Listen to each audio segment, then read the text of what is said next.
De certo modo, as ervas daninhas são como o monstro de Frankenstein. Elas são uma criação dos seres humanos. Nós perturbamos o mundo e a culpa é só nossa por as ervas daninhas se aproveitarem disso. A luta entre ervas daninhas e os seres humanos tem sido muito longa e com certeza não vamos vencê-la tão cedo.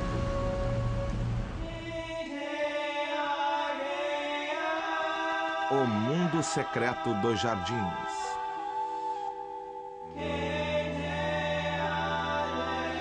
O que faz uma erva daninha?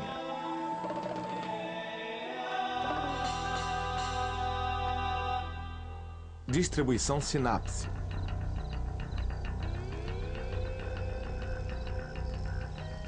Não há uma definição universal de erva daninha. Pode ser qualquer planta que apareça onde não é desejada. Mas muitas das piores ervas daninhas têm certas características em comum. Elas se dão particularmente bem em ambientes como jardins criados pelos seres humanos e são oportunistas. E ainda se destacam por se alastrarem como um raio por qualquer espaço disponível.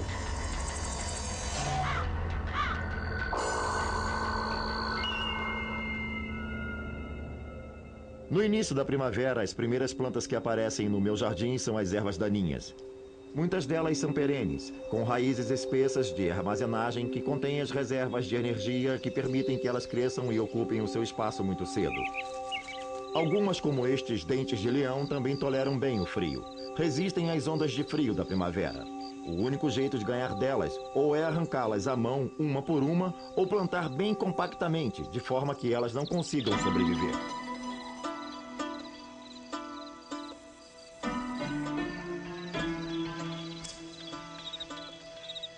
Os dentes de leão têm uma estratégia muito particular.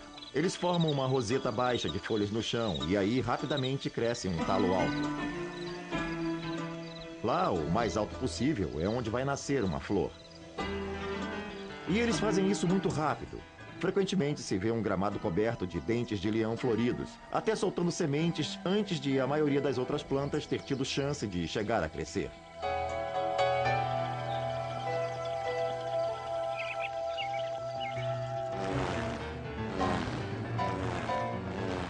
Ter um crescimento do tipo roseta baixa ao longo do chão é muito eficaz quando você tenta se defender de roedores e de animais que pastam, e também dos cortadores de grama.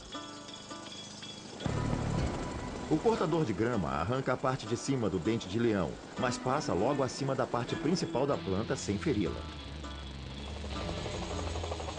Enquanto isso, ele mantém a concorrência do dente de leão baixa. Ele mantém a grama baixa e deixa a luz do sol passar pelas folhas do dente de leão. E é claro, se você aparar bem rente para tentar se livrar dos dentes de leão, vai com toda certeza arrancar pedaços de grama onde o chão estiver desnivelado. E esses pedaços carecas agora viram um lugar perfeito para os dentes de leão se estabelecerem de novo. Então, na verdade, o melhor amigo de um dente de leão é o cortador de grama.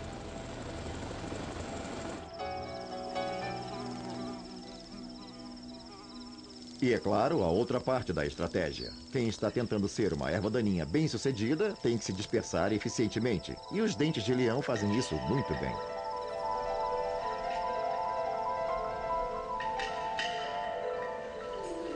Os guarda-sóis que são usados para dispersar as sementes de dente de leão são realmente a essência da eficiência. Eles são muito leves e usam um mínimo de recursos e, além do mais, são descartáveis. Assim que as sementes pousam em algum lugar, os guarda-sóis de cima se soltam e se degeneram, deixando para trás as sementes minúsculas.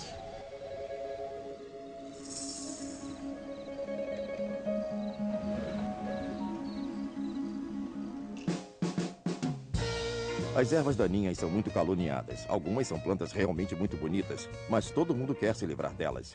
Mas elas só estão tentando, como todo mundo no jardim, sobreviver. Eu não sei se elas merecem esse tipo de tratamento que nós lhe damos. Afinal, é só um acidente de nascimento. Elas aparecem no lugar errado e na hora errada, no seu jardim em vez de qualquer outro lugar.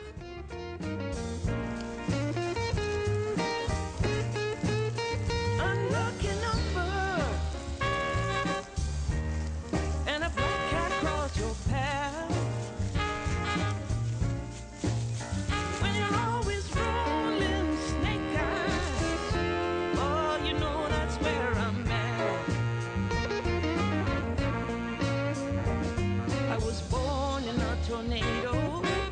My mama ran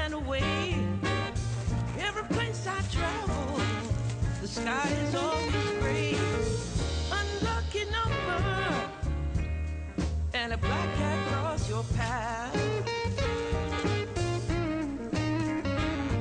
When you're always rolling snake eyes, you know that's where I'm at.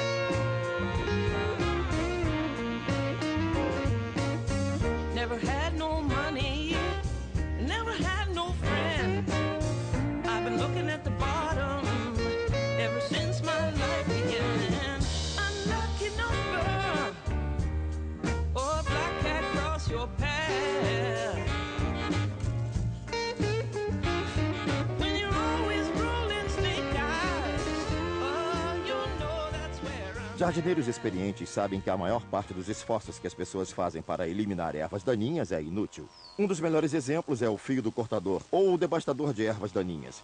Na verdade, o que essas coisas fazem é arrancar a parte de cima das ervas daninhas, criando assim novas oportunidades para elas. E também cortam as plantas em volta, permitindo maior penetração da luz na própria roseta da erva daninha. E também pode ter o efeito de dispersar as sementes alojadas nas cabeças maduras de sementes, aumentando ainda mais o seu problema. Quase sempre um devastador de ervas daninhas é a melhor coisa que uma erva daninha pode querer ter.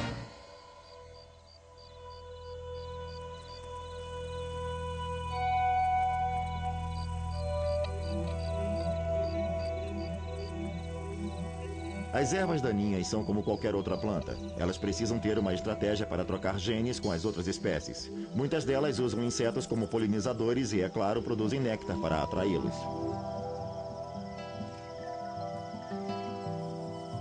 Muitas plantas desenvolveram relacionamentos íntimos com um determinado inseto e têm formatos de flores que são talhadas para favorecer este inseto e apenas a ele. As ervas daninhas, porém, não têm esse luxo. Elas têm que se mexer rápido e não podem ser exigentes. A maioria tem flores abertas que são muito fáceis para um grande número de insetos fazer uso. Isto significa que há muito trânsito interessante nas ervas daninhas e pode ser um lugar muito bom para um predador se instalar.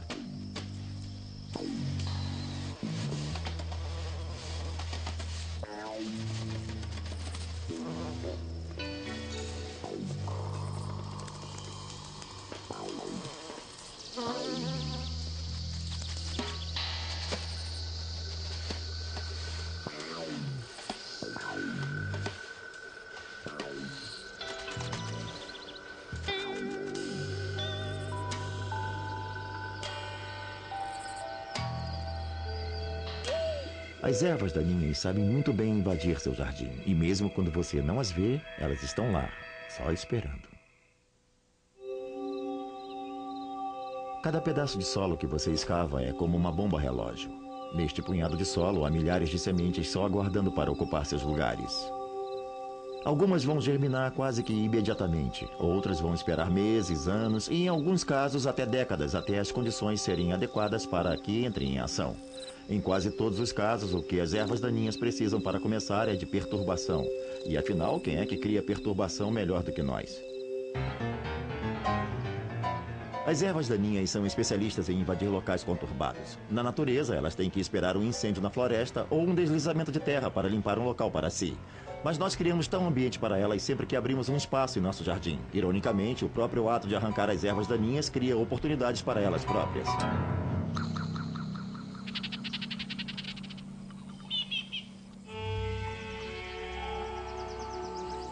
O solo do seu jardim é uma substância muito complexa, cheio de coisas pequenas demais para serem vistas a olho nu. Entre elas, é claro, estão as sementes. O reservatório de sementes acumuladas durante anos de dispersão de centenas de plantas. Elas podem ficar inativas durante anos, aguardando o momento certo para acionar sua germinação. Pode ser uma mudança de temperatura ou umidade. Algumas precisam de luz para germinar e, ao escavar, você as traz das profundezas para a superfície. De qualquer modo, há uma variedade interminável de espécies diferentes de sementes, todas esperando para explorar o seu jardim. Uma das piores ervas daninhas que eu conheço é uma planta chamada Podagrária, ou Aegopodium. Todos parecem querer tê-la para cobrir o solo, mas não consigo vê-la senão como uma praga invasiva. Ela tem rizomas subterrâneos que se espalham por muitos e muitos metros, formando blocos dos quais você não consegue se livrar. E mesmo quando você tem uma planta exótica e bonita que está tentando cultivar, a Podagrária às vezes a cerca completamente e a mata. Se você está tentando se livrar da podagrária ou de quaisquer outras plantas que produzam rizomas, vai perceber que ao escavar dá para seguir esses rizomas pelo que parece ser uma eternidade. Cada simples nó, cada junção desses rizomas tem potencial para produzir uma nova planta. E mesmo que você seja muito cuidadoso, basta um pedacinho mínimo para iniciar o processo todo de novo, desde o início.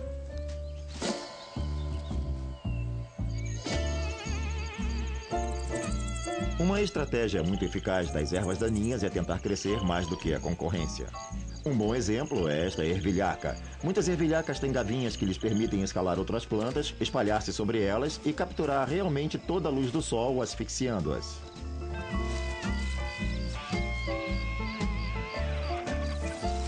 É muito difícil arrancá-las, porque elas transformam o jardim num emaranhado. Nem sabemos por onde começar quando queremos arrancar essas ervas daninhas. Se não pegar a raiz toda, é claro, não as exterminará.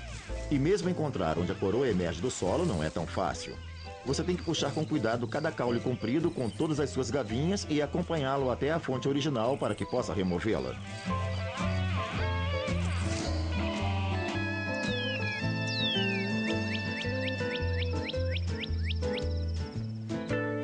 As ervas daninhas costumam cravar uma raiz comprida profundamente na terra. A bardana faz isso bem. Uma planta grande pode ter uma raiz principal com 1 metro ou 1,20 m. É muito difícil livrar-se dela, mesmo com poucos centímetros abaixo da superfície. Cada pedaço da raiz principal que se quebra e é deixado para trás tem energia armazenada suficiente para criar uma planta nova. Uma planta raramente conhecida como erva daninha é a chamada foguete dos dames. Muitas pessoas, quando a veem, referem-se a ela como flor da flama, mas ela não é a flor da flama. É uma erva daninha bastante bem-sucedida, que tem um mecanismo de dispersão muito eficiente.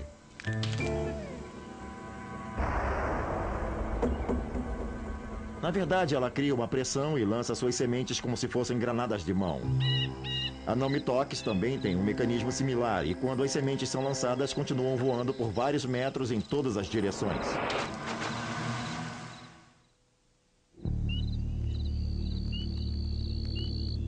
Há certas coisas que um jardineiro com certeza chamaria de erva daninha, embora um biólogo talvez não. Os brotos de árvores novas, por exemplo, podem parecer ervas daninhas aparecendo em grande quantidade. E é claro, quando um jardineiro encontra uma no jardim, ela é tratada como erva daninha. Mas as árvores têm uma estratégia muito diferente. Elas vieram para ficar por muito tempo. Elas não têm o crescimento rápido que associamos às ervas daninhas e pode levar anos até que produzam sementes. Mas se forem deixadas em paz, mais cedo ou mais tarde as árvores vão suplantar tudo no jardim.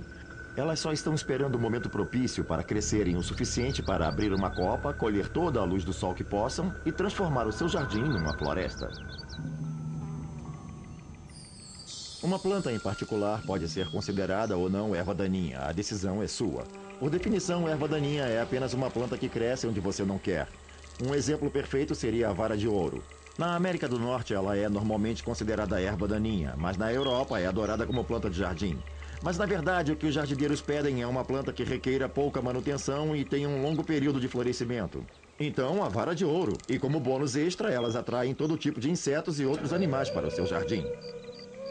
As varas de ouro são plantas muito difundidas que costumam ser encontradas em colônias muito grandes porque possuem algumas características típicas de ervas daninhas. Elas conseguem reproduzir-se rapidamente, produzem grande quantidade de pólen e grande quantidade de sementes, mas também conseguem formar uma colônia a partir de um único indivíduo, já que podem reproduzir-se vegetativamente.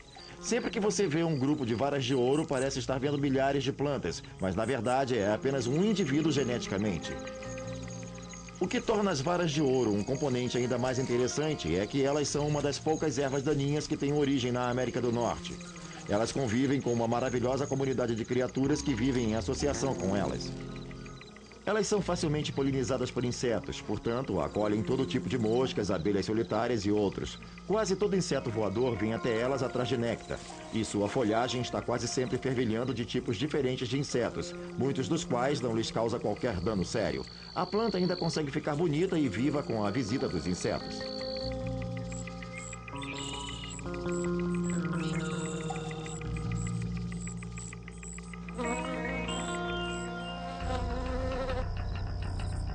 A salgueirinha roxa começou a sua carreira como uma planta de jardim muito popular, mas agora virou erva daninha e muito difundida a ponto de virar uma séria ameaça ambiental.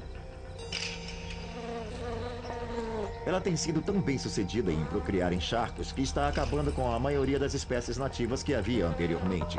Ela tem uma vantagem muito injusta porque foi importada da Eurásia e chegou à América do Norte sem um grupo de criaturas que normalmente a controla alimentando-se dela. E quando ela fugiu do jardim e voltou para a mata, virou uma praga.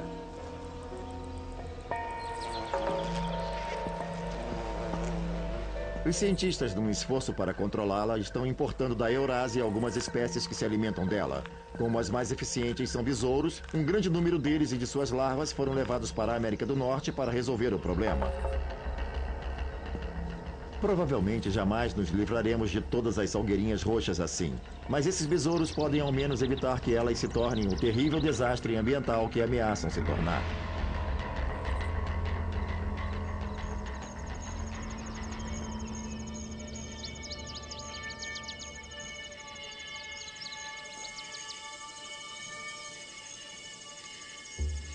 A asclepia é outra espécie nativa que pode ser considerada erva daninha ou flor de jardim, dependendo do seu ponto de vista.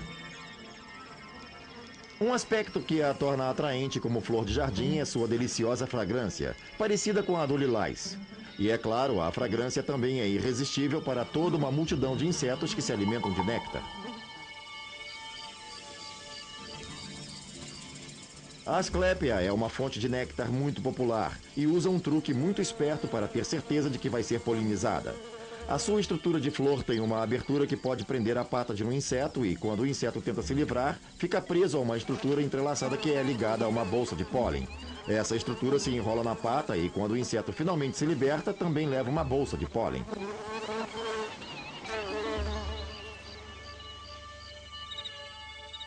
Ela também tem um jeito de se proteger de ser devorada. A asclepia é altamente tóxica. Ela segrega um fluido leitoso cheio de produtos químicos conhecidos como glicosídeos cardíacos, que podem até ser fatais para alguma criatura desavisada que os coma. Mas há criaturas que já têm o conhecimento disso e até tiram vantagem. Vários insetos tornaram-se capazes não apenas de alimentar-se do leite da asclepia, como também tornaram-se eles mesmos tóxicos. O mais famoso é a lagarta monarca, mas também há outros, e todos anunciam a sua toxicidade com cores bem vivas, quase sempre vermelho, laranja e preto. Ao contrário da maioria das criaturas, eles não tentam se esconder. Na verdade, mandam um recado claro, avisando a quem quiser comê-los que o sabor deles não é muito bom.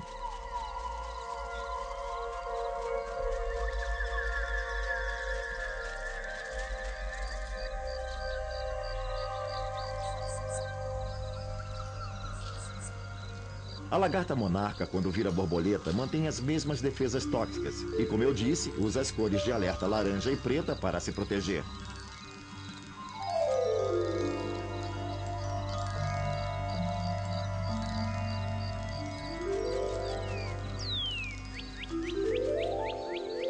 A borboleta adulta não se alimenta mais das folhas da asclepia, mas os produtos químicos ainda estão em seu organismo. Um predador inteligente não tenta devorar a monarca.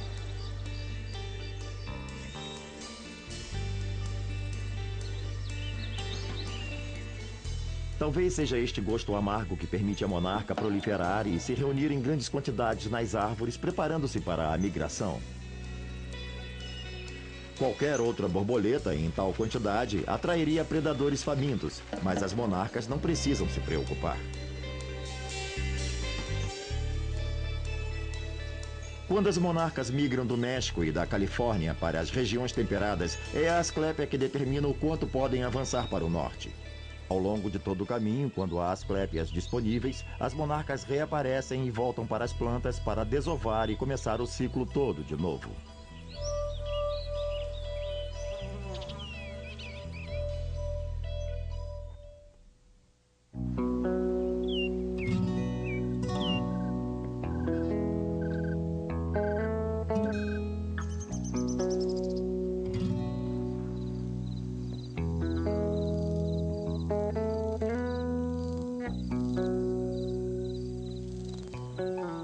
O outono é uma boa época para exterminar as ervas daninhas do seu jardim. Como a maior parte da folhagem das plantas caiu, é muito mais fácil ver as ervas daninhas, principalmente as espécies que sobrevivem ao frio, como os cardos e os dentes de leão, que se destacam com seu verde escuro contra o fundo. É hora de controlar a população de ervas daninhas do ano que vem. Como as flores de jardim, há ervas daninhas para cada estação. Mesmo no outono, quando você tem aquele show espetacular de flores de jardim, também terá um show igualmente espetacular de ervas daninhas. Enquanto a maior parte das plantas está se encolhendo, se preparando para sobreviver ao inverno, as ervas daninhas continuam lá, tirando proveito da sua capacidade de resistir bem às baixas temperaturas. Muitas são bem tolerantes ao frio e podem fazer um esforço extra para crescer e atingir o auge na primavera.